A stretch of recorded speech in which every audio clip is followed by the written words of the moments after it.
നമസ്കാരം. മലയാളി വാർത്തയിലേക്ക് സ്വാഗതം. സംസ്ഥാനത്ത് ഇന്നും ഒറ്റപ്പെട്ടിടങ്ങളിൽ ശക്തമായ മഴയ്ക്ക് സാധ്യത. വടക്കൻ കേരളത്തിൽ മഴ മുന്നറിയിപ്പ് തുടരുകയാണ്. കോഴിക്കോട്, കണ്ണൂർ, കാസർഗോഡ് ജില്ലയിൽ ഇന്ന് യെല്ലോ അലർട്ടാണ്. കേരള തീരത്ത് കള്ളക്കടൽ പ്രതിഭാസത്തിന് സാധ്യതയുണ്ട്. ഉയർന്ന വേഗമേറിയ തിരമാലകൾക്ക് സാധ്യതയുണ്ടെന്നാണ് മുന്നറിയിപ്പ്. കേരള തീരം മുതൽ മഹാരാഷ്ട്ര തീരം വരെയായി ന്യൂനമർദ്ദ പാത്തി നിലനിൽക്കുന്നുമുണ്ട്. വടക്കൻ ഗുജറാത്തിന് മുകളിലായി ചക്രവാത ചുഴിയുമുണ്ട്. ഇതിന്റെ സ്വാധീന ഫലമായാണ് മഴ തുടരുന്നത്. അടുത്ത ദിവസങ്ങളിലും വടക്കൻ കേരളത്തിൽ മഴ മുന്നറിയിപ്പുണ്ട്. ഉയർന്ന തിരമാല ജാഗ്രത നിർദ്ദേശം ഇങ്ങനെയാണ്. കേരള തീരത്തും തമിഴ്നാട് തീരത്തും 5/7/2024 അതായത് നാളെ രാത്രി 11:30 വരെ കള്ളക്കടൽ പ്രതിഭാസം ഉണ്ടാകും. ഉയർന്ന തിരമാലയ്ക്കും സാധ്യതയുണ്ട് എന്നാണ് ദേശീയ സമുദ്രസ്ഥിതി പഠന ഗവേഷണ കേന്ദ്രം അറിയിച്ചിട്ടുള്ളത്. ഈ പ്രദേശങ്ങളിലെ മത്സ്യത്തൊഴിലാളികളിലും തീരദേശവാസികളും പ്രത്യേക ജാഗ്രത പാലിക്കണമെന്നും മുന്നറിയിപ്പുണ്ട്. അതേസമയം ജാഗ്രതാ നിർദ്ദേശങ്ങൾ എന്തൊക്കെയാണെന്ന് നോക്കാം.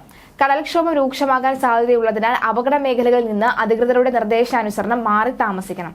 മത്സ്യബന്ധന യാനങ്ങൾ, ബോട്ട്, വള്ളം മുതലായവ ഹാർബറിന്റെ സുരക്ഷിതമായ കെട്ടിട്ട് സൂക്ഷിക്കുക. വള്ളങ്ങൾ തമ്മിൽ സുരക്ഷിത അകലം പാലിക്കുന്നത് കൂട്ടിയിടിച്ചുള്ള അപകട സാധ്യത ഒഴിവാക്കാം. മത്സ്യബന്ധന ഉപകരണങ്ങളുടെ സുരക്ഷ ഉറപ്പാക്കണം. ബീച്ചിലേക്കുള്ള യാത്രകളും കടലിൽ ഇറങ്ങിയുള്ള വിനോദങ്ങളും പൂർണ്ണമായും ഒഴിവാക്കുക തുടങ്ങിയ നിർദ്ദേശങ്ങളും പുറത്തേക്ക് വരുന്നുണ്ട്. എന്തായാലും സംസ്ഥാനത്ത് വരും മണിക്കൂറിൽ ശക്തമായ മഴയുടെ സാധ്യതയുണ്ടെന്ന റിപ്പോർട്ടുകൾ തന്നെയാണ് സൂചിപ്പിക്കുന്നത്. എന്തായാലും ആ റിപ്പോർട്ടുകൾ ശരിവെക്കുന്ന തരത്തിലേക്ക് കാര്യങ്ങൾ നീങ്ങുകയാണ്. പക്ഷേ തെക്കൻ ജില്ലയിലേക്ക് വരുമ്പോൾ മഴയുടെ സാധ്യത കുറഞ്ഞു നിൽക്കുന്ന സാഹചര്യമാണ് കണ്ടുവരുന്നത്. എന്തായാലും മറ്റ് ജില്ലകളിലൊക്കെ തന്നെ, വടക്കൻ ജില്ലയിലൊക്കെ തന്നെ ശക്തമായ മഴയുടെ സാധ്യത ഉണ്ടെന്ന റിപ്പോർട്ടുകൾ തന്നെയാണ് ഏറ്റവും ഒടുവിലും വരുന്നത്.